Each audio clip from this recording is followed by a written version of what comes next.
ಚಾಮರಾಜಪೇಟೆಯ 3ನೇ ಮುಖ್ಯ ರಸ್ತೆಯಲ್ಲಿರುವ ಶ್ರೀ ರಾಮೇಶ್ವರ ದೇವಸ್ಥಾನಕ್ಕೆ ವಿಶ್ವೇಶ್ವರಯ್ಯನವರ ಸೋದರ ಮಾವನವರಾದ ರಾಮಯ್ಯನವರು 3.5 ಎಕರೆ ಜಾಗವನ್ನು ದೇವಾಲಯಕ್ಕೆ ದಾನವಾಗಿ ನೀಡಿದ್ದಾರೆ. ಈ ದೇವಾಲಯದ ಮುಖ್ಯ ದ್ವಾರವನ್ನು ನಾಲ್ವಡಿ ಕೃಷ್ಣರಾಜ ಒಡೆಯರ್ ತಮ್ಮ 21ನೇ ವರ್ಷದ ಜನ್ಮದಿನದ ಸವಿನೆನಪಿಗಾಗಿ ಕಟ್ಟಿಸಿಕೊಟ್ಟಿದ್ದಾರೆ.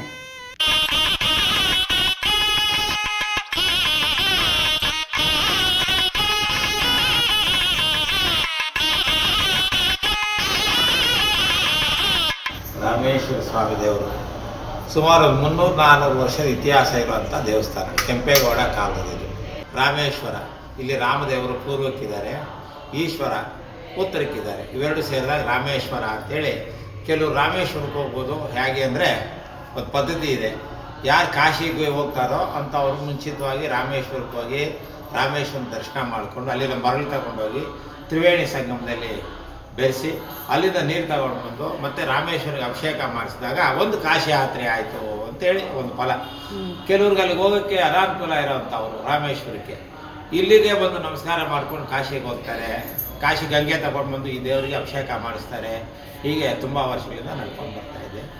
ಒಂದು ದೇವಸ್ಥಾನದಲ್ಲಿ ಒಂದೇ ಗರುಡಗಂಬ ಇರುತ್ತೆ. ಇಲ್ಲಿ 2 ಗರುಡಗಂಬಗಳಿದೆ. ಒಂದು ಈಶ್ವರನ ಮುಂದೆ ಒಂದಿದೆ, ರಾಮದೇವರ ಮುಂದೆ ಒಂದಿದೆ. ಇದು ಹರಿಹರ ಕ್ಷೇತ್ರ. ಚಾಮರಾಜಪೇಟೆಯನ್ನು ಮಾಡಿದವರೇ ಮಹಾರಾಜರು. ಇವಾಗಿದೆ. ಹಿಂದೆ ಚಾಮರಾಜ ಒಡೆಯರ್, ಜೈ ಚಾಮರಾಜೇಂದ್ರ ಒಡೆಯರ್ ಅಲ್ಲ, ಜೈ ಚಾಮರಾಜೇಂದ್ರ ಒಡೆಯರ್ ಅವ್ರ ತಂದೆ ಕೃಷ್ಣರಾಜ ಒಡೆಯರ್, ಅವ್ರ ತಂದೆ ಚಾಮರಾಜ ಒಡೆಯರ್, ಅವ್ರು ಮಾಡಿರುವಂಥ ಚಾಮರಾಜಪೇಟೆ ಇದು. ಅದಕ್ಕೆ ನಮ್ಮ ತಂದೆ ಮಾಡಿರೋ ಜಾಗದಲ್ಲೇ ಮಾಡೋಣ ಅಂದ್ಬಿಟ್ಟು ಒಂದು ಆರ್ಚ್ ಮಾಡಿಸ್ಕೊಟ್ಟಿದ್ದಾರೆ. ಮತ್ತು ಒಂದು ಸ್ಕೂಲು ಕೃಷ್ಣ ಮಂದಿರ ಅಂತ. ಇಲ್ಲಿ ಓದಂಥವ್ರು ವಿಷ್ಣುವರ್ಧನ್, ಈ ಪ್ರಕಾರ ಆಟಗಾರರು, ಕ್ರಿಕೆಟ್ ಆಟಗಾರರು ಸುಮಾರು ಜನ ಇಲ್ಲಿ ಓದಿ ದೊಡ್ಡ ದೊಡ್ಡ ಸ್ಥಾನವನ್ನು ಅಲಂಕರಿಸಿದ್ದಾರೆ. ಮತ್ತು ಇಲ್ಲೊಂದು ಕಲ್ಯಾಣ ಮಂಟಪ ಇದೆ. ಈ ಕಲ್ಯಾಣ ಮಂಟಪದಲ್ಲಿ ದೇವರಿಗೆ ಮದುವೆ ಮಾಡೋಕ್ಕೋಸ್ಕರವಾಗಿ ಪುಣೆಯವರ ಮೊಮ್ಮಗ BM ಕೃಷ್ಣಮೂರ್ತಿ ಅಂತೇಳಿ ಅವರು ಕಟ್ಟಿಸ್ಕೊಟ್ಟಿರುವಂಥ ಒಂದು ಕಲ್ಯಾಣ ಮಂಟಪ ಇದೆ. ಪ್ರತಿ ವರ್ಷ ಹುಣ್ಣಿಮೆ ದಿವಸ ಫಾಲ್ಗುಣ ಮಾಸದಲ್ಲಿ ರಥೋತ್ಸವ ಆಗುತ್ತೆ.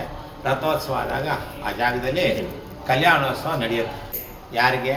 ರಾಮದೇವರಿಗೂ ಮಾಡ್ತೀವಿ, ಮತ್ತು ಶಿವನಿಗೂ ಪಾರ್ವತಿ ಕಲ್ಯಾಣ ಮಾಡ್ತೀವಿ. ಹೀಗೆ ಮಹಾಶಿವರಾತ್ರಿ ಆಗ್ಬೋದು, ಗೌರಿ ಗಣಪತಿ ಹಬ್ಬ ಆಗ್ಬೋದು, ನಾಗರ ಚೌತಿ ಆಗ್ಬೋದು, ಯಾವುದೇ ಒಂದು ಹಬ್ಬ ಹುಣ್ಣಿಮೆ ಆದರೂ ಈ ದೇವಸ್ಥಾನದ ವಿಶೇಷವಾಗಿ ನಡೀತಾ ಇರುತ್ತೆ. ತಿಂಗಳಿಗೆ 2 ಪ್ರದೋಷ ಬರುತ್ತೆ. 2 ಪ್ರದೋಷದಲ್ಲಿ ಸಾಯಂಕಾಲ ಹೊತ್ತು ಅಭಿಷೇಕ ಆಗುತ್ತೆ. ಗಣಪತಿ ಇರೋದ್ರಿಂದ ಸಂಕಷ್ಟರ ಚೌತಿ ಮಾಡ್ತೀವಿ. ಸತ್ಯನಾರಾಯಣ ಸತ್ಯನಾರಾಯಣ ಪೂಜೆ ಮಾಡ್ತೀವಿ. ಹೀಗೆ ಭಕ್ತ ಮಹಾಶಯರೆಲ್ಲ ಯಾರ್ಯಾರು ನೋಡಿರೋ ಅವರೆಲ್ಲ ಬಂದು ಈ ದೇವಸ್ಥಾನದಲ್ಲಿ ದೇವ್ರ ದರ್ಶನ ಮಾಡ್ಕೊಳ್ಳಿ, ನಿಮ್ಮ ಇಷ್ಟಾರ್ಥಗಳು ನೆರವೇರುತ್ತೆ ಅಂತೇಳಿ ನನ್ನ ಸ್ವಂತ ಅಭಿಪ್ರಾಯದ ಪ್ರಕಾರವಾಗಿ ನಿಮ್ಗೆ ಹೇಳ್ತಾ ಇದ್ದೀನಿ. ಈಶ್ವರಯ್ಯನವರ ಸೋದರ ಮಾವನವರಾದಂಥ ರಾಮಯ್ಯನವರು 3.5 ಎಕರೆ ಜಾಗನ ದೇವಸ್ಥಾನಕ್ಕೆ ಅಂತ ದಾನ ಮಾಡಿದ್ದಾರೆ. 300 ವರ್ಷದಿಂದ 3.5 ಎಕರೆ ಪ್ರಾಂತ್ಯದಲ್ಲಿ ವಿಶಾಲವಾಗಿರುವಂಥ ದೇವಸ್ಥಾನ ಇದೆ.